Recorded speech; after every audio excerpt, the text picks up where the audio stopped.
Good evening, dear students. Today we have to second class on the perimeter and area, and in the previous video we have seen some formulas of the perimeter in case of rectangle, square, and many shapes. Okay, so today and previous class I have also discussed the circumference of the circle. Okay, so today we have to take some questions and so that we can understand the use of the perimeter. Okay, so that we can understand everything very easily. Okay, तो चलते हैं बेटा, class को आगे बढ़ाते हैं. आज की क्लास में इसे हटा देते हैं स्टार को, क्योंकि हमें आपको स्टार बनाना है, इसलिए इस स्टार को हटा दे रहे हैं. इस स्टार से भी अच्छा स्टार का प्लेस आपको लेना है बेटा. चलिए देखते हैं. अब जैसे कल बेटा हमने आपसे बात किया था सरकमफ्रेंस ऑफ द सर्कल की. ओके, अब उसी पर बेस्ड बेटा आज एक क्वेश्चन हम लेंगे, जिसमें एक हमारे पास ऐसा फिगर दिया हुआ है. जैसे क्वेश्चन है हमारे पास, क्वेश्चन है find the perimeter of the given figure. Okay, एक फिगर दिया हुआ है इस तरह से बेटा, ऐसे ऐसे, ठीक. और यहाँ पर दिया हुआ है 28 सेंटीमीटर.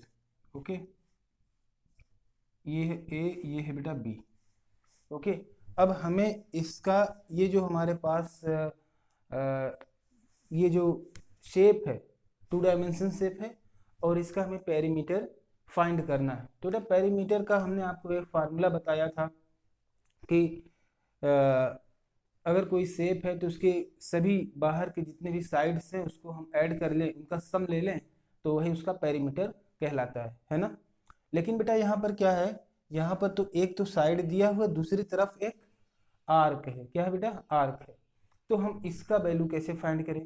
तो in the case of circle आपने देखा था, आपने सर्कमफ्रेंस फाइंड किया था. तो बेटा अगर इसको आप ध्यान से देखें तो ये पूरा ऐसे है, तो ये क्या है, एक हाफ सर्किल है. क्या है, हाफ सर्किल. तो बेटा आप अब इसको हम अगर कंप्लीट करें, पूरा सर्किल बनाए समझने के लिए, तो ये कुछ कैसे बनेगा बेटा. ये देखिए, ये ऐसे है, ठीक से हम बना दे इसको.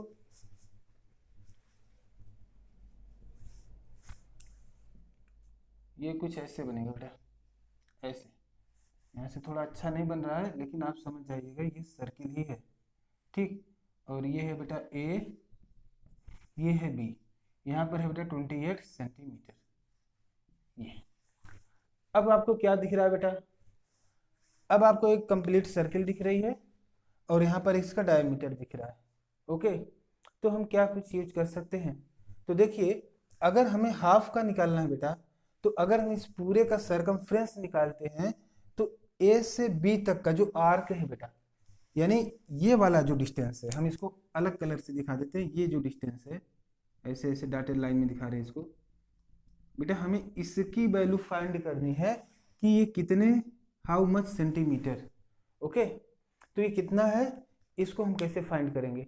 तो हम पूरे बेटा सर्किल का, यहाँ तक अगर हम सर्किल ड्रा करें, तो पूरे सर्किल का हम क्या करेंगे, सर्कमफ्रेंस ले लेंगे और उसका हाफ कर देंगे, ठीक. तो ये हमारा बेटा ये वाला डिस्टेंस आ जाएगा, और ये वाला डिस्टेंस तो हमें गिवन है, ठीक. दूसरी बात, अब देखिए, तो हमारे पास क्या है बेटा, ए बी.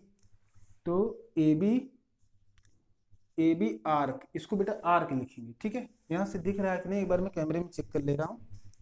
दिख रहा है बेटा, देखिए, A B arc is equal to 1/2 into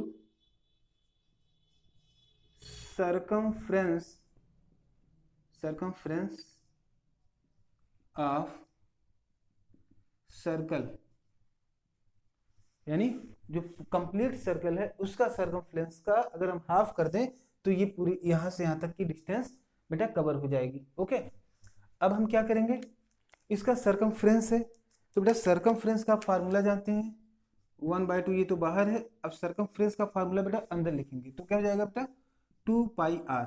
okay, इसको हम सॉल्व करेंगे, ये बराबर हो जाएगा बेटा 2 से बेटा 2 कैंसिल हो जाएगा तो ये हो जाएगा पाई इंटू आर। अब बेटा हमें आर की वैल्यू यहाँ पे पुट करनी है, हमें आर की वैल्यू पुट करनी है, यानी रेडियस की वैल्यू लिखनी है। बेटा अगर ये पूरा है यहाँ से यहाँ तक 28 सेंटीमीटर 28 सेंटीमीटर, तो बेटा ये क्या है इसका, यहाँ से यहाँ तक अगर है और सेंटर से होकर बेटा देखिए पास हो रहा है, तो ये क्या है, ये इसका डायमीटर है। ठीक, और हमने आपको एक फार्मूला बताया था diameter, sorry R is equal to diameter के इसमें जो रिलेशन है d/2, यानी डायामीटर अपॉन 2 होता है बेटा। ओके, तो इससे हम निकाल लेंगे R is equal to D की वैल्यू क्या है 28/2, तो आर इज इक्वल टू बेटा क्या हो जाएगा 14 सेंटीमीटर। ओके, अब हमारे पास क्या है यहाँ पर 14 सेंटीमीटर इसका रेडियस है, आर है, आर यानी रेडियस।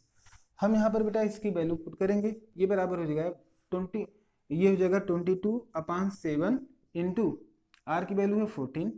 ओके, 7 से इसको कैंसिल आउट करेंगे, 7 2 जा 14, ये बराबर क्या जाएगा 4 सेंटीमीटर, ये आ गया बेटा। तो ये क्या आ गया, ये तो अभी केवल किसका आया है, किसकी वैल्यू आई है, यहां से लेकर इधर से चलने के बाद यहां तक जब आप पहुंचेंगे बेटा उसके डिस्टेंस की वैल्यू आई है। ठीक है, तो वो बराबर क्या आ गया बेटा, ये आ गया हमारे पास 44 सेंटीमीटर। ग्रीन से नहीं दिख रहा होगा आपको, मैं ब्लैक से लिखता हूँ, ये वैल्यू आ गया बेटा 44 सेंटीमीटर, ये वैल्यू मतलब ये बाहर का। ठीक, अब ये तो 44 आ गया और बेटा ये नीचे ए से बी तक 28 सेंटीमीटर है। ठीक है, तो अब क्या लिखेंगे बेटा पेरीमीटर, तो perimeter of the given figure क्या हो जाएगा बेटा, यहाँ पे लिखेंगे perimeter of given figure is equal to बेटा क्या होगा A B arc A B plus A B diameter. A B जब ऐसे लिखते हैं बेटा तो डायरेक्ट हम स्ट्रेट लाइन को लेते हैं, और जब इस पर आर्क लगा देते हैं यानी इधर से होकर के जाने वाला जो डिस्टेंस, ठीक है बेटा, तो हम यहाँ से यहाँ तक गए ये डिस्टेंस प्लस ये डिस्टेंस, तो हमारे पास क्या आ गया, इस गिवन फिगर का हमारे पास पेरीमीटर आ जाएगा बेटा। ठीक, तो ये बराबर हमारे पास क्या हो जाएगा बेटा, this much is equal to, अब ए बी जो आर्क है इसकी वैल्यू हमने यहाँ पे निकाला बेटा, ऐसे ऐसे करते करते 44 सेंटीमीटर, तो यहाँ पर बेटा क्या लिखेंगे 44 प्लस ये ए बी की वैल्यू जो है यहाँ पे दिया हुआ 28 सेंटीमीटर, ये this much is equal to बेटा, इसको ऐड कर लेंगे तो ये जाएगा 8 और 4 12, यहाँ पे 2 और 1 जो है क्या हो कैरी होगा, तो 3 यहाँ पे 3 बनेगा, 3 और 4 7, तो 72 सेंटीमीटर बेटा आएगा क्या, 72 सेंटीमीटर इसका perimeter of the given figure, यही आपका आंसर बेटा, this is the answer. Okay, ठीक, तो बेटा इसे आप नोट कर लें, और अगर ये क्वेश्चन आपको समझ में ना आया हो तो हमको कमेंट बॉक्स में जरूर बताएं, समझ में आ गया हो फिर भी बताएं। ठीक है, और हम चलते हैं कुछ नए क्वेश्चंस को लेते हैं, आप इसे नोट करें बेटा।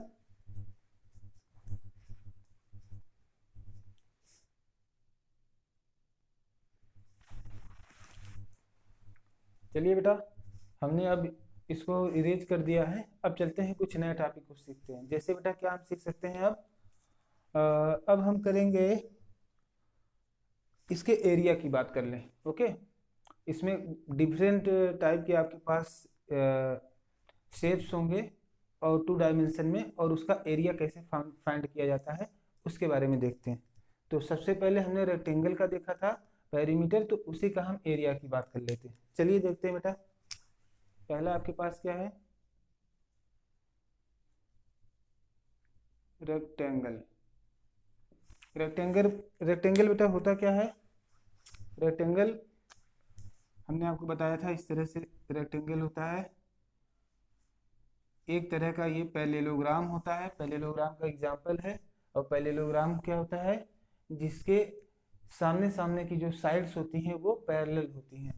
जैसे ये है बेटा अगर ए बी सी डी, ठीक है, तो जो साइड AD है ये पैरेलल होगा साइड BC की, है ना। हमने आपको पहले दिन भी शायद बताया था, side AD is parallel to the BC and side AB, यानी ये वाली जो साइड है ये पैरेलल होगा बेटा DC के, है ना। अब देखिए, अगर हम इस साइड को बेटा L मान ले, L, ठीक है, तो सामने वाली साइड इसके इक्वल होगी, और इसको मान ले B सेंटीमीटर, तो ये भी B सेंटीमीटर का होगा, ठीक है। L इंटू B, इसको बेटा लेंथ बोलते हैं, इसको ब्रेथ बोलते हैं, ओके। यहाँ पर क्या होता है, जैसे AD is equal to BC and AB is equal to DC, ठीक। अब एक चीज और है, यहाँ पर हम एरिया की बात करें तो बेटा एरिया इसका हो जाएगा, area is equal to, formula क्या होगा इसका, लेंथ इंटू ब्रेथ, क्या होगा, L इंटू B, ये होगा L into B unit square, यानी जो भी इसकी यूनिट होगी वो स्क्वायर में लिखी जाएगी। जैसे इस पर एक एग्जांपल देखते हैं बेटा, जैसे find the area of a rectangle of length, जैसे बेटा अगर लेंथ आपके पास है, आपके पास एक रेक्टेंगल दिया हुआ है, इस तरह से एक रेक्टेंगल है ABCD, और लेंथ बेटा क्या है 15 सेंटीमीटर, और ब्रेथ बेटा क्या दिया हुआ है 7 सेंटीमीटर, तो इसका हमें एरिया फाइंड करना है। तो एरिया बेटा क्या हो जाएगा इसका, area is equal to length into breadth, length कितना है बेटा 15 सेंटीमीटर, इंटू ब्रेथ कितना है 7 सेंटीमीटर, इसका मल्टीप्लाई करेंगे बेटा क्या हो जाएगा 105 सेंटीमीटर स्क्वायर, ठीक है।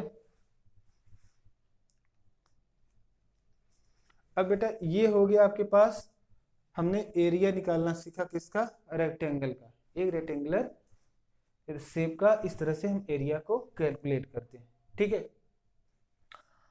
अब इसके बाद बेटा हम क्या करेंगे, हम स्क्वायर का देखेंगे कि इसका एरिया क्या होता है और उसका फार्मूला क्या होता है, ठीक है। तो चलिए इसको हम इरेज करते हैं बेटा, ठीक है। आप लोग इसको वीडियो को रोक करके नोट बना लिए करिए। चलिए बेटा, हमारे पास एक क्वेश्चन है, हमने ये सोचा कि रेक्टेंगल पर, और रेक्टेंगल जब हमने पढ़ा है, क्योंकि रेक्टेंगल का हमने कल वाला जो क्लास था उसमें हमने पेरीमीटर भी पढ़ा था, और आज हमने इसका एरिया भी पढ़ा।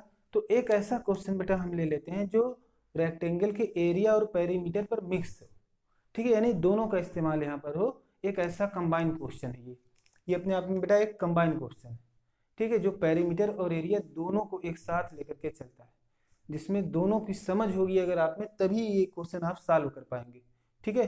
तो देखते हैं इसको कैसे सॉल्व किया जाएगा, इसको सॉल्व कर लेते हैं, उसके बाद हम स्क्वायर पर चलते हैं, ठीक। तो देखिए, पहले तो आप क्वेश्चन को बेटा पढ़ा करिए, पढ़िए समझिए, फिर जो है स्टेप बाय स्टेप काम कीजिए। अब जैसे बेटा यहाँ पे लिखा है find the area of a rectangle, okay, एक रेक्टेंगल है उसका हमें एरिया फाइंड करना है। तो आप जानते हैं बेटा अगर कोई भी रेक्टेंगल है तो उसको एरिया फाइंड करने के लिए दो चीजें चाहिए, लेंथ एंड ब्रेथ। अब हमें देखना है कि इसमें लेंथ और ब्रेथ दिया है कि नहीं दिया है, which have perimeter of 40 centimetre, ये क्या हुआ भाई, यहाँ तो पेरीमीटर आप बता रहे हैं, हमें लेंथ और ब्रेथ चाहिए। आगे बढ़ते हैं, क्वेश्चन को पढ़ते हैं।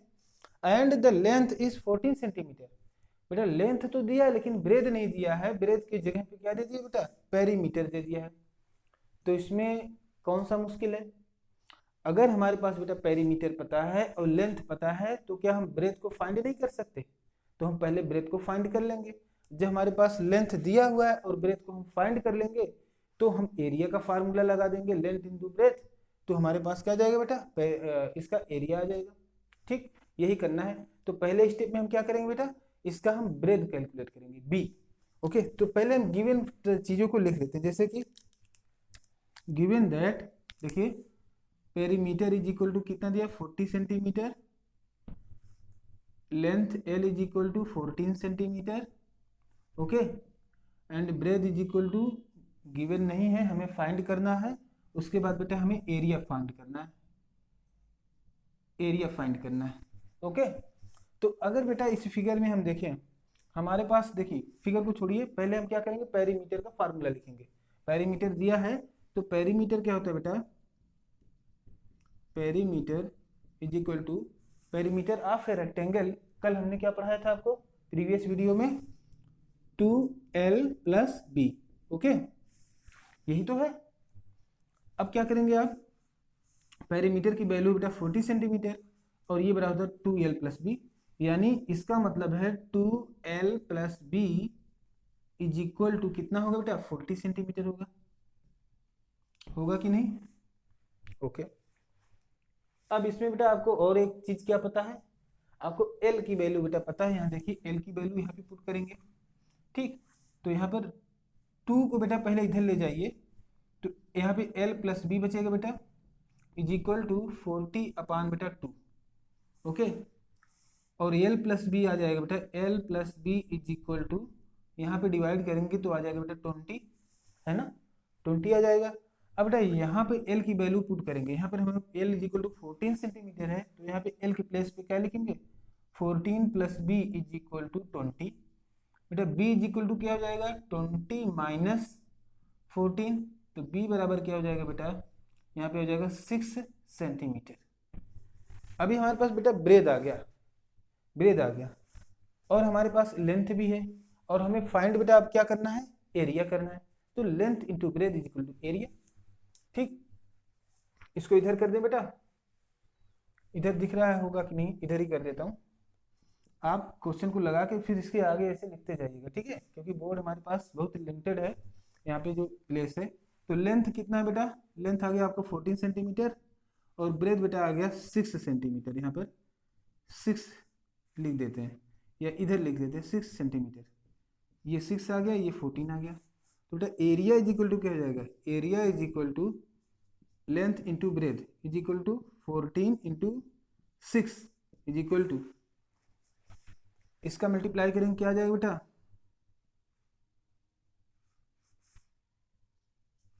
बताइए, 84 सेंटीमीटर स्क्वायर। हमने अभी बताया था आपको कि अगर आप एरिया को लिखेंगे तो यूनिट स्क्वायर में लिखेंगे, तो यूनिट बेटा यहाँ पे सेंटीमीटर में गिवन है, इसलिए बेटा यहाँ पर हम सेंटीमीटर स्क्वायर लिखेंगे। अगर यूनिट मीटर में होता तो हम यहाँ मीटर स्क्वायर लिखते। ठीक है, जिसमें यूनिट रहेगा उसका स्क्वायर करेंगे एरिया को रिप्रेजेंट करने के लिए। ठीक है बेटा, तो आपके पास बेटा ये आपका आंसर हो गया।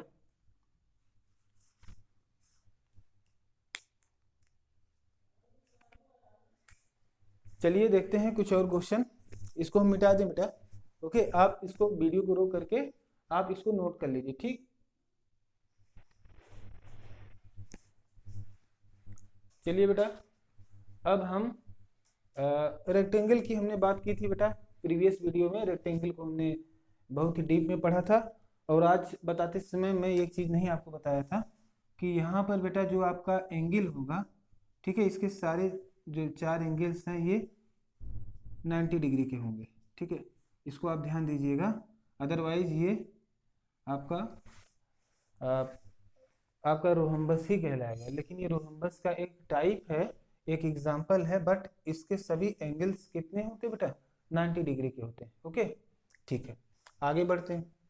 अब हम पढ़ेंगे बेटा क्या, रेक्टेंगल तो हमने पढ़ लिया, अब पढ़ेंगे हम स्क्वायर। तो हम स्क्वायर को बेटा, दूसरा टॉपिक हमारा है स्क्वायर। स्क्वायर को हम रेक्टेंगल के सामने ही बनाएंगे ताकि आपको इसको अच्छे से समझने में आसानी हो सके। देखिए यहाँ पर बेटा क्या हुआ, ऐसे आपने सबसे पहले रेक्टेंगल ड्रा किया था, ठीक है, लेकिन बेटा अगर जितना इसका ब्रेथ था, जितना इसका ब्रेथ था उतना ही इसका आपने लेंथ अगर लिया, ठीक, सपोज दैट यहाँ तक लिया ऐसे, और इसको इरेज कर दिया, तो बेटा होगा क्या, सामने सामने की बेटा साइड इक्वल होंगी, तो जब चारों साइड बेटा इक्वल हो जाएंगी तो उसको आप बोलते हैं स्क्वायर, और इसमें भी सभी एंगल्स 90 डिग्री के होते हैं। ठीक है, तो यहाँ पर अब इसके साइड को या तो आप एस से रिप्रेजेंट करिए या तो ए से। तो हम यहाँ पर इसको ए से रिप्रेजेंट कर दे रहे हैं, ए से ए से ए से। ठीक बेटा, हम इसके पेरीमीटर की बात कर चुके हैं, है ना, पिछले अपने क्लास में देखा था। फिर से अगर पेरीमीटर आपको निकालना हो तो चारों साइड को बेटा ऐड कर देंगे, a plus A plus A plus A equal to 4a। तो इसके पेरीमीटर का बेटा फार्मूला क्या होता है, 4a। लेकिन अब बात आज हमें करनी है इसके एरिया की। तो एरिया इसका बेटा क्या हो जाएगा, एरिया जैसे बेटा इसमें आपने किया था लेंथ इंटू ब्रेथ किया था, वैसे आप इसमें भी करेंगे। तो a इंटू ए करेंगे बेटा, a इंटू ए करेंगे, ये वाला a इंटू ये वाला है, ठीक है। तो आपके पास क्या जाएगा बेटा, ए स्क्वायर, क्या जाएगा, ए स्क्वायर। तो area of square is equal to A square unit square, ठीक है। यूनिट मतलब अगर ये ए की वैल्यू यानी एक साइड की वैल्यू अगर सेंटीमीटर में है तो इसका एरिया सेंटीमीटर स्क्वायर में लिखेंगे, मीटर में है तो मीटर स्क्वायर में, जैसा कि आपने रेक्टेंगल वाले केस के एग्जांपल में आपने अभी अभी देखा है, ठीक है। चलिए, अब अगर आपके पास बेटा कोई क्वेश्चन आ जाए, ठीक, और कहा जाए, अब ये रेक्टेंगल वाले को हम हटा देते हैं बेटा, ठीक, इसको हम कंपैरिजन करने के लिए यहाँ पे छोड़े हुए थे ताकि आप स्क्वायर को आसानी से समझ सकें। अगर इस पर हम एक क्वेश्चन लें, ठीक है, कि what is the area of the square. अगर क्वेश्चन इस तरह से है, सिंपल क्वेश्चन, कि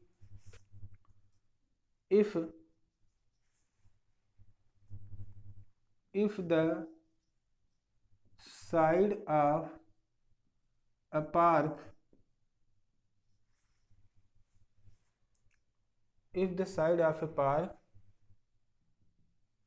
is 115 meter, okay, 115 meter,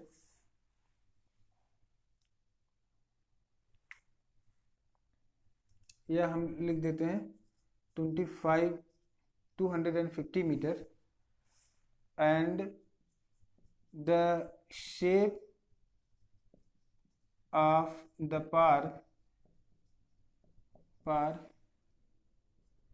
is square, then find the area of the square, okay. तो यहाँ पर बेटा क्या दिया है, यहाँ पर एक साइड दिया हुआ है किसका, स्क्वायर का। एक पार्क है वो स्क्वायर के साइड का है। जैसे मान लीजिए बेटा यहाँ पर आपके पास कोई भी क्वेश्चन लगाए बेटा, आप ना इसका फिगर जरूर ड्रा करा करें। तो मान लो ए है, बी है, सी है, डी है, ठीक, ये है इसका सेट, और इसका साइड दिया हुआ है ए इज इक्वल टू क्या दिया हुआ है, 250। तो 250 मीटर है बेटा, तो ये वाला भी कितना हो जाएगा, 250 मीटर, ये भी 250 मीटर हो जाएगा बेटा, और ये वाला जो साइड है ये भी 250 मीटर हो जाएगा, ओके। चारों साइड इसकी 250 मीटर, क्योंकि स्क्वायर है, स्क्वायर की अगर बेटा एक साइड आपको पता है तो चारों साइड आपको पता चल जाता है, ठीक है। अब बेटा इसका एरिया का फार्मूला क्या होता है, area is equal to side into side, यानी ए इंटू ए या ए स्क्वायर, ठीक है। ए स्क्वायर को आप एक्सपेंड करोगे तो ए इंटू ए में आएगा कन्वर्ट होकर। तो ए यहाँ पे 250 इंटू 250 मीटर, ये मीटर इंटू ये 250 मीटर इंटू 250 मीटर। इसका बेटा आप करोगे तो 25 का 25 में आप मल्टीप्लाई करो, क्या आ जाएगा 625, और ये जीरो प्लस ये जीरो, इन दोनों जीरो को लिख लोगे, ये हो जाएगा क्या, मीटर स्क्वायर। यहाँ पर यूनिट आपको मीटर में दिया था साइड का, इसलिए बेटा यहाँ पर एरिया भी मीटर स्क्वायर में आप लिखेंगे, ठीक है। तो आप इसे नोट कर लें और देखते हैं कुछ और क्वेश्चन इस पर। पहले आप इसे नोट करें।